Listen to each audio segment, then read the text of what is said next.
As throughout history, in medieval times what and how people ate and how their food was prepared was obtained. Event what kind of food it was, depended on their position on the social ladder. It depended upon how much money they had. Most people did not have very much. Wealth was concentrated in the hands of a few. There was no equivalent of a middle class at the beginning of the period. There was also little knowledge of such things as nutrition and diet. Stoves were non-existent, and for many the only utensils available for cooking were a kettle and a spit over an open fire. Bread was the staff of life, though it was usually grainy, made of coarse flour and sometimes unleavened. There was milk from cows, sheep, and goats, usually reserved for consumption by children, or made into cheese for preservation. From their own harvest people learned to preserve grains by brewing them into beer and ale. Their wealthy compatriots made wines and liquors. Everyone ate heavily of meat, except on those days the church calendar forbade the consumption of animal flesh. Nearly 1/3 of the year carried such proscriptions. Here are some of the quirkiest food habits including food and drink during the medieval period. Number 1. Eating local was a necessity, rather than a social phenomenon. A person's diet was based on the same rule, which dominates the real estate industry centuries later: location, and location. Besides being seasonal, available food depended on the region in which one resided. In less populated areas where game was available, it was often the center of the menu at dinner. Anything which lived in the woods or flew in the air was considered game. There are recipes for robins and their eggs from the medieval period, which were old then. Swan was a delicacy on the tables of the wealthy. On many estates in England and in Europe, deer was considered the property of the landowner, and tenants could be punished for killing them, but rabbits and squirrels were fair game. Beef became a feature of the meals of the wealthy, but the less fortunate could not afford it, nor did they have the means of preparing large cuts of beef on their smaller hearths. This subsided on much smaller meats: rabbits, squirrels, rodents, and birds such as pigeons, robins, larks, and doves. Chickens were valued for their eggs, and seldom killed for the plate. In the early medieval period, it was far more likely for poultry to be in the form of geese or duck. Often they too were the property of the landowner, and the tenant who killed them faced severe punishment, including branding or maiming, for the sin of having roasted duck for his family's dinner. Number 2. Seafood was limited to those living by the sea. For those living along the coastlines, a bounty was present for the taking, far more plentiful than today. Oysters abounded on all of the world's seacoasts, and though it is unknown who first decided to eat an oyster, once started, humanity consumed them with gusto. Clams and mussels were added to the diet too. They were eaten raw from the shell, or thrown on an open fire to steam in their own juices. Fish were taken from the sea to be eaten fresh, or salted and smoked for preservation. It is likely that salted fish was one of the first commodities sold to other consumers, rather than eaten solely by whomever harvested it. Fresh waters not yet polluted by the progress of humanity yielded a bounty too, and those living near waterways found fish to be a major portion of their diet. The seasons were marked by the times fish ran in the streams, and early festivals of celebration surrounded the communal taking and salting of fish. Because it was so important in the preservation of food, salt was an expensive and highly cherished commodity. Near the coast it was easily obtained, in the hinterlands less so, and it became an item of trade of significant value. Fish was a large part of the diet throughout the world, in all cultures and at all meals. Number 3. Honey was a food, a medicine, and the source of alcoholic beverages. Honey from wild bees was obtainable for those with the nerve to face the swarming bees. By the medieval period, hives were being husbanded by beekeepers in apiaries, and honey was an important part of the diets in the European and Asian worlds. It was a sweetener for other foods and a food on its own. The comb was often eaten as well, where the wax was used for other purposes, such as the making of candles, or of wax seals for the wealthy. Bees became a symbol of wealth and luxury, and appeared on the arms of noble families. The sugars in the honey they made also became useful in the making of wines, and a beverage called mead. Mead was made in ancient times, as much as 7,000 years BCE in China, where it was made with honey and rice. In Norse mythology, mead was consumed by the ancient warriors and the gods. The city of Edinburgh in Scotland takes its name from Din Aidan, an ancient hall where mead was made and consumed. In the early medieval period, in the monasteries, where herb and flower gardens were maintained for their medicinal value, apiaries also emerged, nurturing the bees which pollinated the plants. The monks harvested the honey and used it to produce mead for consumption as well as beers and other liquors. Number 4. Pork became a major source of meat throughout the Western world. Pigs are edible from their curly tail to their whiskered snout. That which is not consumed directly can be rendered into fat or gelatin. Their bristles were made into brushes, their hide into tough leathers. They can eat virtually anything, scavenging upon the wastes produced by other animals, including the two-legged kind.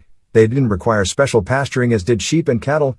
They can fend for themselves in woods and fields, and though they rapidly become feral, such condition does not detract from their food value.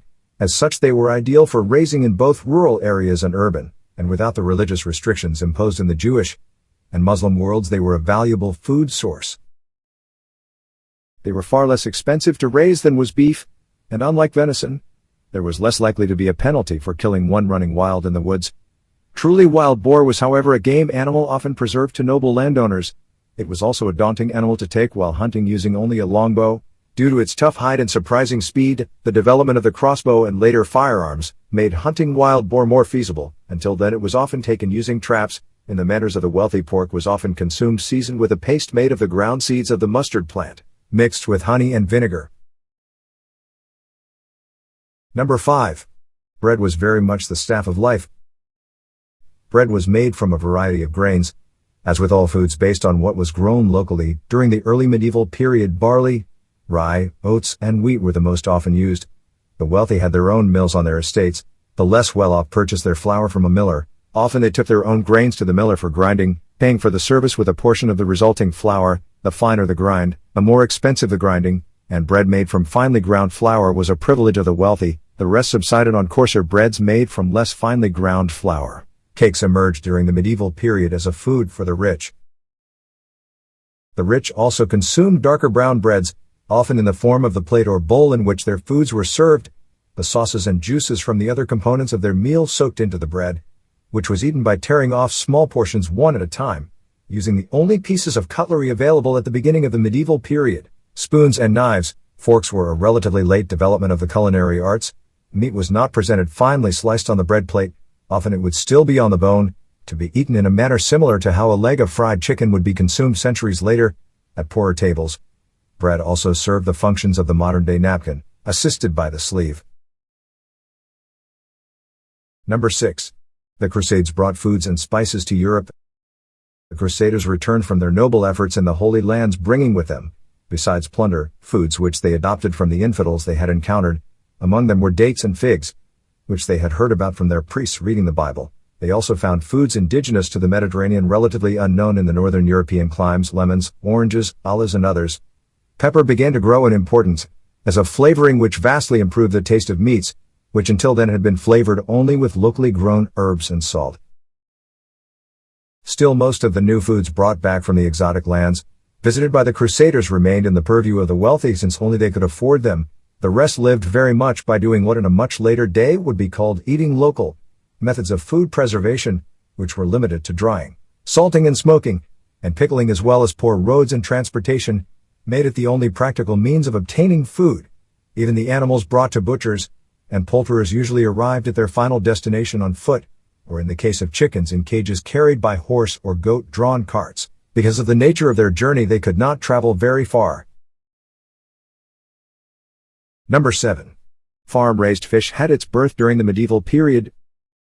During the medieval period, the very wealthy, those living in castles or on landed estates, often left the fish swimming in the streams and lakes nearby for the use of their tenants, and wandering vagrants used ponds, sometimes building them on their estates to raise fish of their own, sometimes stocking fish not indigenous to local waters, though by no means the fish farms which emerged as part of the commercial food industry in the 20th century. They were early versions of the same concept. Fresh fish was thus always available for their tables, and salted or dried fish available for trade, or even sale to the peasantry. Eel was also widely popular, as it is today, for those with a taste for it, and was eaten fresh, pickled, or dried. Eel was so common in the waters of Europe that fishing nets intended for other fish often became clogged with the creatures. Since eel was so common, it came to be regarded as being for the common people. Well into the 20th century, eel, especially in England, was regarded as a food for the urban poor, and eels were harvested in the Thames River in the center of London. They were also popular in the German provinces, as well as in France and the Scandinavian countries. Number 8. Sauces for food became popular during the medieval period. At the beginning of the medieval period, the sauce with which food was served was based on milk, or wine, or butter, or simply the juices which emerged as part of the cooking process. Because bread was so important to the overall caloric intake, Flour could not be wasted to prepare sauces and gravies, except for on the tables of the very rich, nor were there a variety of spices available to flavor them. Later in the period, throughout the medieval period, the preparation of sauces evolved, and the art of cookery evolved with it, both in the kitchens of the wealthy and on the hearths of the less well-to-do. The earliest sauces were coarse, and would not be recognized as sauces today. One such was porridge, made from oats, which could be served in a variety of thicknesses, including a very thin broth known as gruel. It was consumed separately or as a sauce with bread or vegetables. The earliest known beers were simply fermented gruel, though by the medieval period the preparation of beer had become more sophisticated and refined. Sauces, as were most foods, were prepared over an open fire, which made the cooking of complex mixtures difficult, as temperature control was iffy at best, and pots and pans were heavy affairs, difficult to manipulate over the fire. Number 9. Medical thought of the day influenced cooking techniques and recipes. During the medieval age, the overwhelming belief of the medical profession was that the body contained 4 humors, which must be maintained in balance to ensure good health. The same was true of nature, and of the foods which nature provided. For the medieval cook, at least among the educated, which is another way of saying the wealthy, it was necessary to maintain the balance when preparing foods. Fish, for example, was regarded as cool and wet. It should be thus prepared in a manner which rendered it hot and dry, and seasoned appropriately. Pork, on the other hand, was considered to be hot and wet, based on the nature of the animal from which it was produced. Roasting cooked it while inducing the proper balance. Beef, being obtained from an animal considered dry, was best prepared by boiling, at least according to British cooks. The Germans too believed beef best boiled, and the modern equivalent of the pot roast emerged in both cultures. The use of herbs and later spices for flavoring also considered the desirability of maintaining the balance of humors, since what was taken into the body would alter the humors within that vessel, and thus alter the health of the consumer. Number 10. Porridges were made with many ingredients other than oats.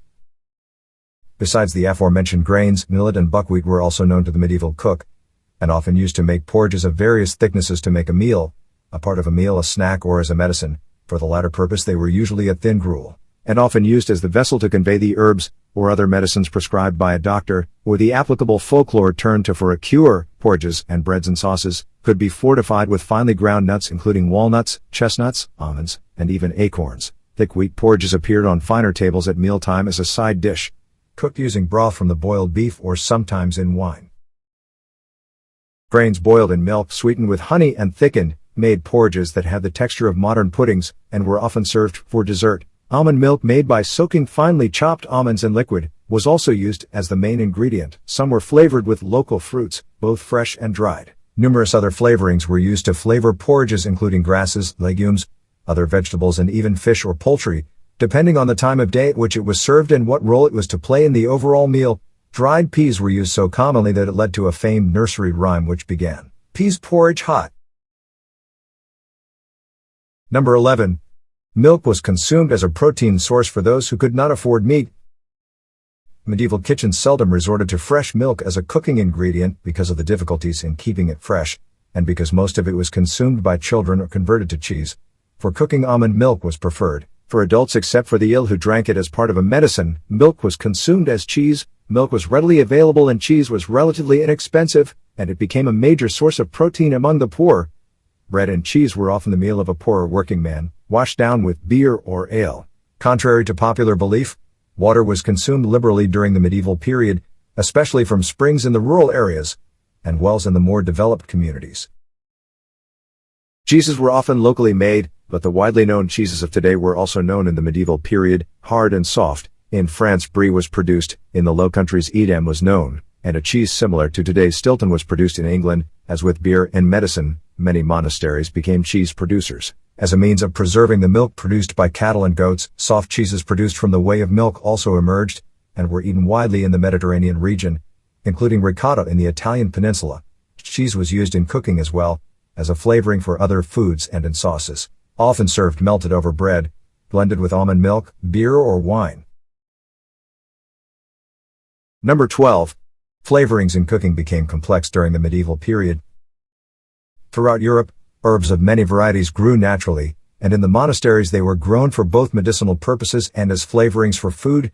The use of herbs in cooking was based on the 4 humors, and originally was meant as a means of keeping foods healthful for the body, easing digestions and maintaining balance. Spices, however, were rare and expensive, limited to the tables of the wealthy, who used them both to flavor foods and to create ostentatious displays of the depths of their pockets. Nearly all spices came from Africa or the East. Black pepper was the most eagerly sought spice, followed by cinnamon, though many others were known to medieval cooks. Spices could be used to change the colors of foods. The color was also believed to affect the humors, both of the food and the consumer. Probably the most exclusive spice was saffron, rare, expensive, and used by the very rich. Sugar was considered a spice, known only to the wealthy. The poor sweetened their food and beverages with honey, which was often mixed into wine as a medicine. Unripe fruits were sometimes harvested, and their juice squeezed to make flavorings which were tart or sour, an alternative to using vinegar for a similar purpose. Especially in the northern regions where lemons were not readily available, surviving medieval recipes indicate that the use of almonds was common, especially in the form of almond milk as an ingredient in cooking. Number 13. Despite the saltiness of many foods, salt was always present on the tables of the wealthy. Salt was critical to the preservation of many foods, used in preparing most foods and presented on the table, often in expensive and elaborate containers. It varied in color and coarseness throughout Europe. Depending upon where it came from, salt was mined and harvested from the sea, and it nearly always contained impurities which affected its color. It could be greenish in hue, pink, bluish, and even black. The more coarsely it was ground, the less expensive it was, and the salt used in the kitchens of the poor tended to be much coarser than that in common use on tables today. The salt on the tables of the wealthy was presented in fine cellars or individual salt bowls, with guests often offered their own as part of the setting. The salt which issued therefrom was finely ground, and usually as white as could be found. Guests could serve themselves by pinching the salt and sprinkling it over their food, or through the use of small salt spoons designed for the purpose. Bread was often salted before eating it. That is, it was taken with a pinch of salt. It was also not unusual to apply salt to many of the dishes served as dessert, to help counter the sweetness, and thus maintain a healthy balance of the humors. Number 14. The Church influenced much of the medieval diet. The most powerful legal authority in medieval Europe was the Roman Church, and its liturgical calendar had much to say regarding medieval food and diet. Fasting during medieval times meant abstention from animal products, which included cheese, eggs, and anything containing either. Fish was allowed. Fasting occurred throughout Lent and Advent, all Fridays, the eves of most holy days, all Wednesdays, and in many parts of Europe Saturdays as well. On certain days such as Good Friday, fasting meant consuming just one meal throughout the course of the day. Interestingly, fasting did not extend to beer or wine, nor were there restrictions, for the most part, on snacking on fruits or breadstuffs. During days where food intake was not restricted by fasting, there were other influences exerted by the Church and its teachings. It was considered immoral to eat breakfast too soon after arising, an edict which was more easily followed by the idle rich and the clergy than by the working class. Throughout the medieval period, the sick and young children were exempt from the restrictions of fasting. But other than infants, most children were forced by the circumstances to follow them anyway. Since meals weren't prepared for the rest of the family in poor and working class homes at all times of the year, the Church preached against the sin of gluttony, though some of the most sumptuous banquets of the period were served by popes, princes of the Church, and bishops. Number 15. The use of table forks in Europe began in 11th century Italy. Personal table forks were in use in the Eastern Roman Empire and in Persia for centuries before they began to appear in Europe. When they did, it was mainly to facilitate the serving of pasta to oneself. By the beginning of the 14th century, they were relatively common among the upper classes of the Italian states, and by the middle of the 15th century their use was known in the Iberian Peninsula. It was expected of guests invited to dinner to bring their own fork and knife with them. Both were considered to be too personal an item for the host to provide. In some countries, a spoon designed for personal use began to emerge around the same time. Prior to their arrival, most food at table was eaten off of a personal knife, or delivered to the mouth using the fingers, or bread as the implement. The rest of Europe, including France, was reticent in adopting the use of forks, though it became common in France long before the Anglo-Saxon countries accepted them. Some church leaders and theologians considered them to be vain and argued against their use. Most of Europe adopted the personal spoon and knife as suitable implements with which to convey one's food to one's mouth in the late medieval period. But not until the 1700s did forks begin to appear commonly on English tables and in the hands of English diners. Until that time, the English and the Germanic regions preferred using the trencher, a plate made of bread, as the means of conveyance, supplemented with a knife and spoon. Number 16. The belief in the four humors dictated the manner in which food was prepared. The commonly accepted existence of the four humors drove many of the recipes for food preparation well beyond the combination of ingredients. It was believed that in most foods the humors were distributed unevenly, and chopping and mixing the food was necessary to balance the manner in which it was ingested. This was especially true of fruits and vegetables, and led to them being so treated even if they were to be served alone. This also led to the mixture of fruits, nuts, oysters, bread, and other foods and stuffing them into a fowl to be cooked, or a sheep's stomach to be boiled, ensuring the humors were balanced before entering the human digestive system. Digestion itself was believed to be the body's means of further cooking the food. Food in wealthier homes was served in a manner which made the task of digestion easier, or so it was believed. Lighter foods were served first. This was so that the heavier foods which followed, such as beef or pork, did not go straight to the bottom of the stomach, preventing it from being properly cooked on the way down. Cheese was believed to be easily digested, and cheese courses came to be served at the end of the meal, a combination of cheese and light fruits to close the meal. Some fruits were considered to be heavy foods, accompanied with wine became common in wealthy circles. Number 17. The custom of desserts at the end of a meal began in the medieval period. Once more in a nod to the need to maintain health through ensuring balance of the humors, during the medieval period the course known today as dessert became common.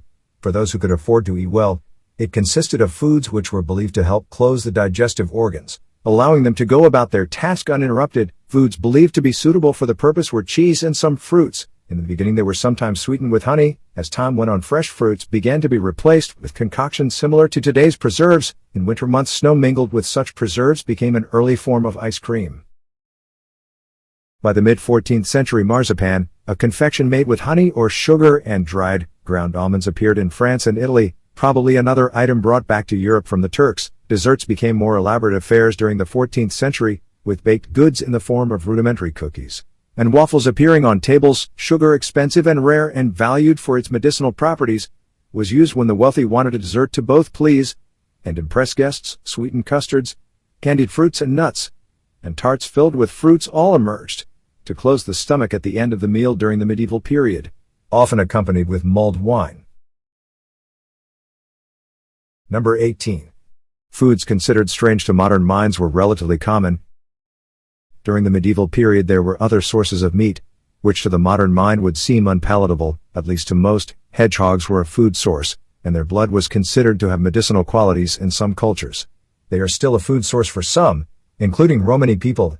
Their spines also offered many uses in medieval times throughout Europe. Porcupines were likewise valuable for several uses of their spines, and rather than waste the carcass they were butchered and eaten, with some recipes surviving in modern times. For those interested, birds today considered only for their value in songs and eating insects were considered fine eating as well. Songbirds such as robins, wrens, larks, and blackbirds were caught in traps, and the English in particular enjoyed baking them in pies, another innovation of the medieval period, and the source of yet another nursery rhyme. Swans, peahens, and peacocks often graced the tables of the wealthy, presented at table in elaborate displays. One of the favored means of impressing the guests at table was a full peacock, his tail reattached and spread to its full glory, while being carried in by the servants. Some peafowl were domesticated on European estates, giving glory to the master's grounds, before the time came for them to give glory to his dining table. Number 19. Brewing beer in medieval times was a means of preserving grain. There are those who believe that beer was the preferred beverage of the medieval period, because it was considered more healthful than water. Not true. A physician of the 13th century wrote of beer that it harms the head and the stomach, it causes bad breath, and it ruins the teeth. He was far from alone. The same physician pointed out that drinking beer together with wine made the drinker intoxicated far more quickly, a not particularly astute observation. The monasteries led the production of beer at the beginning of the medieval period, both to save grain which would otherwise go to waste, and to sell the beverage. Hops became a major crop in some areas around the monasteries. In areas with no monastery upon which to rely, brewers began to make and sell beer. Most large estates had their own breweries, and many of the working class brewed their own at home. By using hops, beer could be kept for up to 6 months, but few lasted that long in the northern countries of Europe. By the 15th century in England, annual consumption was about 60 gallons per person, of all ages, and it was consumed at every meal. In the Low Countries and the Germanic regions, consumption was even higher. Number 20. In the Mediterranean regions, wine was the preferred beverage. Beer was consumed across Europe, as were wines, but in the Mediterranean countries wine was preferred over beer. Red wine was believed to improve the blood, another factor in balancing the humors of the body. For this reason, medicinal bleeding was nearly always followed by a dose of red wine mixed with water. Wine was also approved by the medical community when it was spiced and mulled. Both made it more favorable to the bodily humors in their learned opinions than is now. The higher the quality of a wine generally meant it was more expensive, and the best red wines usually were in the hands of the wealthy. Cheaper and less alcoholic wines could be found in the hands of the poor. Some could only afford vinegar. Cooking guides from the 14th century included instructions on the best ways of preserving unused wines, and the means of making them palatable again when they began to go bad. The number of instructions which have survived indicates that it was a fairly common problem, which is readily understood when it is considered that the concept of sterilizing the vessels into which it was poured was still centuries away. Some cheaper wines were mixed with vinegar in order to lengthen their shelf life, but many still went bad before they were consumed, and required doctoring in order to drink them.